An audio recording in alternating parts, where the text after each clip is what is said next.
Hi అండి. ఈరోజు recipe వచ్చేసి చింత చిగురు ఎండు చేపల కర్రీ అనమాట. టేస్ట్ అయితే చాలా బాగుందండి. ఎప్పుడు కానీ ట్రై చేయకపోతే ఒకసారి ట్రై చేయండి. దాంట్లో కావాల్సిన ఇంగ్రీడియంట్స్ వచ్చేసి చింత చిగురు, ఇవి వచ్చేసి చిన్న చేపలండి, ఎండువి.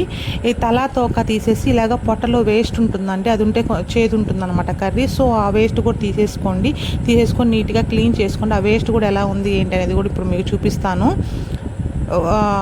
అదిగోండి, ఇప్పుడు తీసాం కదా, అన్ని పుల్లతో తీసుకుంటే వస్తుందండి నీట్గా అనేది, దాని లోపల వేస్ట్ అనేది. ఇదిగోండి ఇప్పుడు చూపిస్తాను చూడండి, ఇలా ఉంటుందన్నమాట. అది తీసేస్తే చేదు అనేది మొత్తం పోతుంది. సో కర్రీ కూడా టేస్ట్ బాగుంటుందండి. ఇప్పుడు వీటిని ఒక వాటర్లో వేసుకొని నీట్గా 4 to 5 times నీట్గా వాష్ చేసుకోండి. టమాటాలు, ఎర్రగడ్డలు తీసుకున్నానండి. ఇవి కొంచెం ఎక్కువ పడతాయండి, గ్రేవీ ఎక్కువ కావాలి అంటే అవి కట్ చేసి పెట్టుకోండి. ఇవి వచ్చేసి మనం క్లీన్ చేసి పెట్టుకున్నాం కదండి, ఆ చేపలు అనమాట. ఇవన్నీ కట్ చేసుకున్న టమాటా, ఆనియన్, ఒక టమాటా ఒక ఆనియన్ మాత్రం చివరిలో కట్ చేసుకోండి. ఇవి వచ్చేసి మనం క్లీన్ చేసి పెట్టుకున్న చేపలు ఒక బౌల్లో వేసుకొని, మనం ఆల్రెడీ కట్ చేసి పెట్టుకున్నాం కదా ఆనియన్స్ అనేటివి, ఆనియన్స్, టమాటా అన్నీ వేసేసుకోండి. ఒక టమాటా ఒక ఆనియన్ మాత్రం పక్కన ఎత్తి పెట్టుకోండి. ఎందుకు అంటే మనం పోపులో వేసుకోవాలన్నమాట.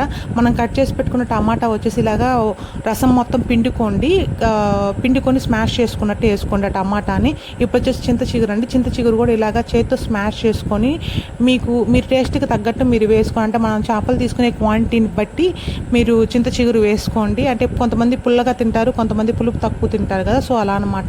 ఇప్పుడు వాటిలోకి ఒక గ్లాస్ వాటర్ వేస్తున్నానండి. దీంట్లోకి వచ్చేసి పసుపు, కారం, ఉప్పు, ఈ 3 వేస్తున్నానండి. ఇప్పుడు వచ్చేసి పోపు పెట్టేసుకుందాము. మనం దేంట్లో అయితే కర్రీ చేసుకోవాలనుకున్నామో ఆ దబర్ తీసుకొని దాంట్లో ఆయిల్ ఒక 4 to 5 spoons ఆయిల్ పడుతుందండి. ఆవాలు, జీలకర్ర, మెంతులు వేసుకొని అవి ఫ్రై అయిన తర్వాత మనం ఆనియన్స్ కట్ చేసి పెట్టుకున్నాం కదా పోపులోకి అని చెప్పి, ఆనియన్ కూడా వేసుకొని మంచిగా ఫ్రై చేసుకోండి. ఆనియన్ కూడా ఫ్రై అయిన తర్వాత టమాటాలు వేసుకోండి. టమాటా కూడా మంచిగా ఫ్రై చేసుకోండి. అవి త్వరగా ఫ్రై అవ్వాలంటే కొంచెం ఉప్పు వేసుకోండి, మీరు చూసి వేసుకోండి ఉప్పు అనేది. తర్వాత వచ్చేసి కరివేపాకు కూడా వేసుకొని మంచిగా ఫ్రై చేసుకోండి. మనం వాటర్ పోసి ఉప్పు, పసుపు, కారం వేసాం కదండి, అదంతా మొత్తం చేపలకంతా పట్టేలాగా నీట్గా పైకి కిందికి మొత్తం మిక్స్ చేసుకొని ఇంకొక గ్లాస్ వాటర్ పోసుకోండి.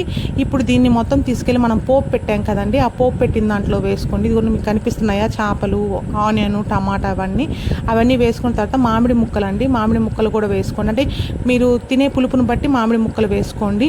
ఇలాగ మధ్యలో తీసుకొని ఒకసారి అంతా మిక్స్ చేసుకుంటూ కలుపుకుంటూ ఒకసారి చూడండి. ఎందుకంటే మళ్ళీ అడుగంటేస్తుందండి. సో అందుకోసం మధ్యలో తీసి కలుపుతుండండి. ఆ స్టేజ్లో ఒకసారి ఉప్పు కారం చూసుకోండి. ఒకవేళ తగ్గింది అనుకుంటే ఆ స్టేజ్లో వేసేసుకోండి. ఈ స్టేజ్లో ఉన్నప్పుడు మాత్రం ఆపేసేయండి. మొత్తం ఆపేసిన తర్వాత అనమాట ఇది ఇలా చిక్కగా వచ్చేస్తుందండి. కర్రీ అయితే టేస్ట్ చాలా బాగుంటుందండి. మీరు ఎప్పుడు కానీ ట్రై చేయకపోతే ట్రై చేసి ఎలా వచ్చింది ఏంటి అనేది కామెంట్లో చెప్పండి.